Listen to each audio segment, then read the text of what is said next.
Hello, fellow CEOs. So great to have you back. Thank you for joining me. This is Liz Sorois with 52 CEOs, and today we're going to be talking about habits. That's our strategy today. And my card says create such good habits every day so you do them without even thinking. I remember hearing this phrase years ago that if you show me your habits, I will tell you what your life is like. And so if you were to write down all your habits every single day from the moment you woke up to the time that you went to bed, I could probably tell you what your life would look like and what you look like, right? Because generally people that are very mindful of their diets, are exercisers, are very regimented, are normally pretty fit and trim, etc.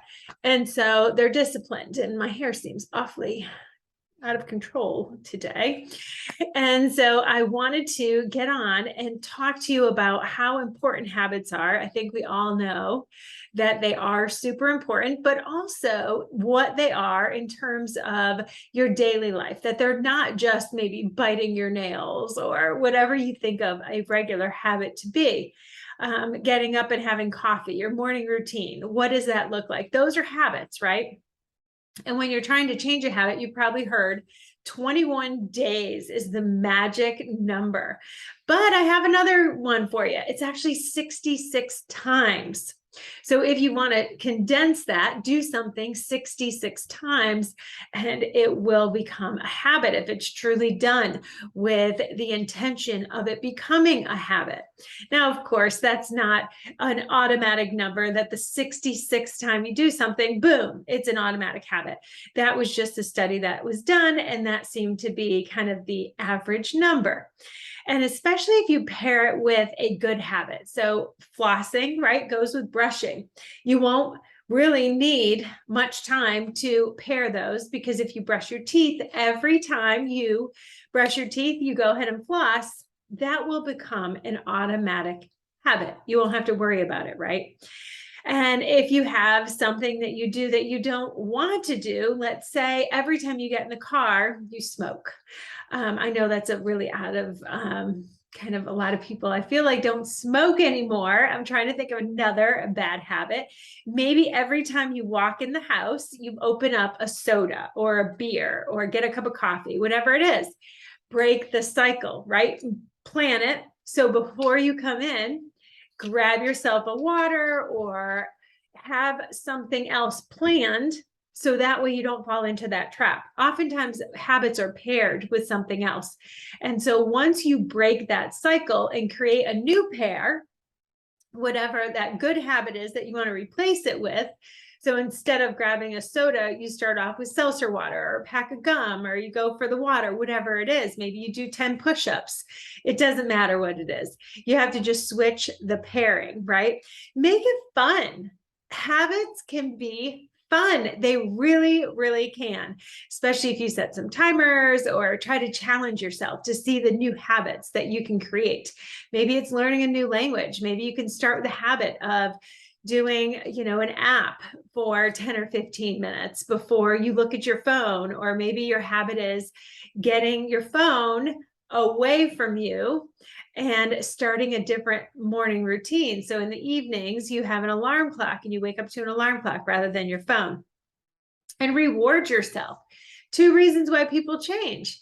They either have a pleasure, right? If it's either a good thing, they have the reward that, yes, you know what? I get up and exercise every day. Why?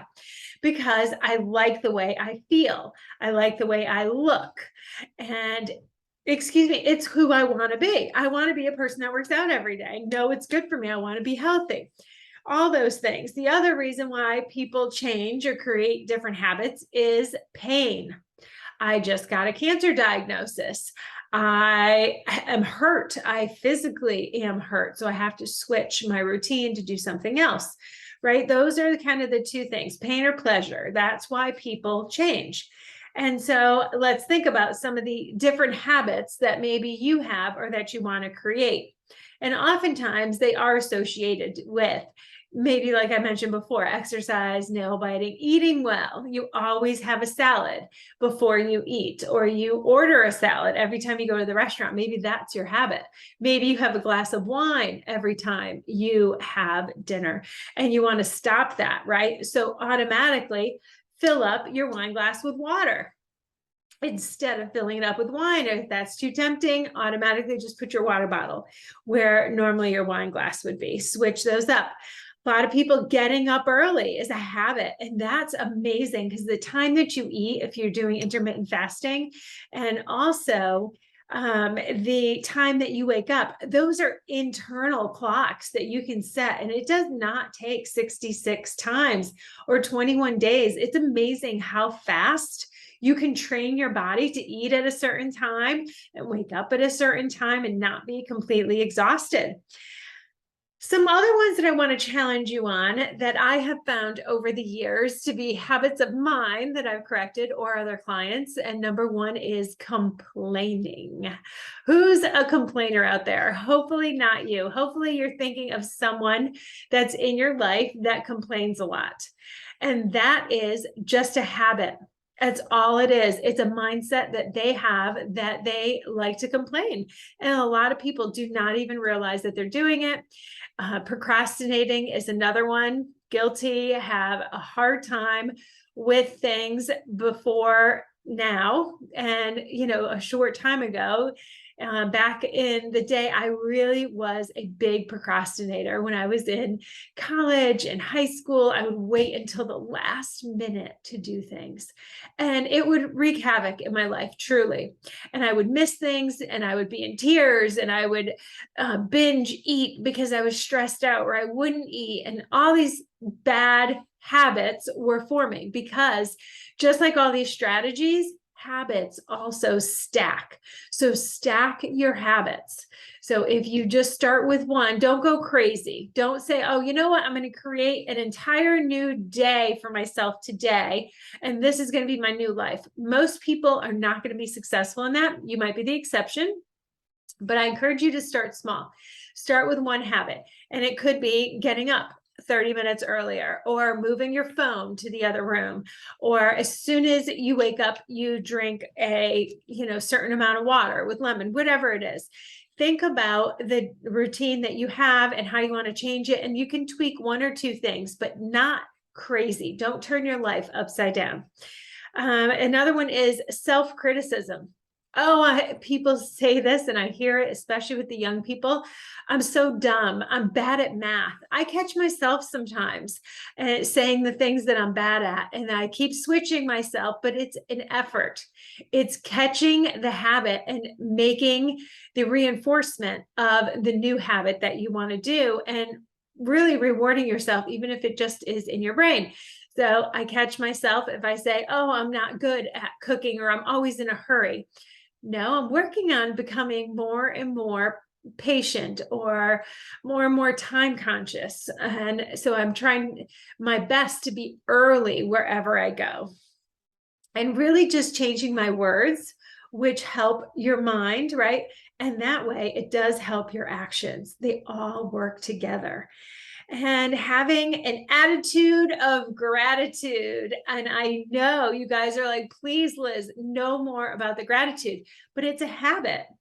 And we teach, generally, as moms and dads, parents, we teach our kids to have that attitude of gratitude, that when somebody gives you something, you say thank you. But it's so important to also ingrain that in your head when you wake up first thing. Thank you. Feel it. Truly feel it. Positive thinking, just like the self-criticism, the self-talk, the positive, the self-affirmations, just really try to be positive with yourself, because that will help you be positive with others. The next one is honesty. Boy, this is a habit. I found my children and myself, sometimes you get in the habit of doing the white lies. Hey, can you meet me for lunch? No, I have something. Really, you just don't want to meet them for lunch. But instead of saying, oh, I can't meet you for lunch, I'm sorry, you make up a story that you've got something. Well, that, usually snowballs. It ripples, right? It sends a ripple effect. And then all of a sudden you find yourself telling another little lie here and another little lie there. And you find yourself in that trap of lying. And overthinking. Oh, who's a spiraler? You start thinking, you're on the phone with somebody, you're in an argument, all of a sudden it disconnects and you're like, are you kidding me? It just hung up on me. How rude. Then come to find out, they call you, 15, 20 minutes later, but your mind has already been spiraling. I can't believe they would do that. Oh my gosh, I was just telling them how I felt. Can't, blah, blah, blah. It comes out, their battery died. And so that's why their phone died. They weren't mad. They wanted to continue the conversation and end it nicely. It just so happens that their battery was done, or they dropped their phone in the toilet, whatever it was. Another habit is shopping, distractions. People use distractions. This is a form of procrastination. I know all about it. And they don't do what they're supposed to do because they go shopping instead. It's a habit for them, the habit of distraction.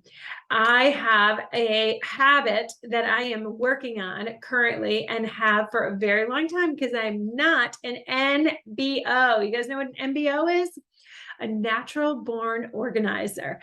I work very hard at staying organized, and that is a habit for me to keep on it because I don't, my clothes, sometimes my closet, my vanity, but my desk, whew, I work every single day at becoming better and creating a habit of staying organized. It's very difficult when it comes to my desk for me to have this habit, but I'm not giving up on it. Tenacity, right? You can't give up. And so what's your thing? Let me know. I'd love to hear about what your thing is because we can encourage each other. So if you tell me what your thing is next time I see you in the group, I can remember that, hopefully. But I really do want to know what are some things you're struggling on. And in terms of incorporating a habit, maybe it's doing lives, maybe it's commitment. Your habit might not become a habit because you're not committed to it. You're not tenacious. You're not doing it often enough. That's what I find with me with organizing. I'm good for a while. Then we go out of town for a weekend or things get a little bit busy. And I stop cleaning off my desk at the end of the day. And then all of a sudden things come piling on and books and mail and all the sorts of stuff. And then all of a sudden my desk is messy again. And so I keep having to work at it all the time. Many areas of my life, I'm fine, but my desk is something I struggle with all the time. It's a habit and that I've set in my mind. And now I'm course correcting and saying, no, I have a clean desk. I work hard at having a clean desk. I don't think, in my opinion, I don't think it works to tell yourself something that's not true. I do think you can say I'm working hard at becoming an organized person when it comes to my desk. That's what I try to tell myself because I truly believe that. I am working hard at that. Am I completely an organized person when it comes to my desk? No, I'm a work in progress. I am working on that every single day. So tell me what you're working on. I'd love to hear it. And I think that does it for habits. Remember, 66 times, or a lot of people say 21 days, but usually that coincides with the 66. Thank you so much for watching, and I hope you create some good habits this week and keep focusing every single day on improving that one habit and keep stacking and change it. Let me know how it works. Thank you so much for watching. I really, really appreciate it. Your time is your most valuable resource. And so it really does mean a lot to me. So from my heart to yours, thank you. Liz Royce with 52 CEOs.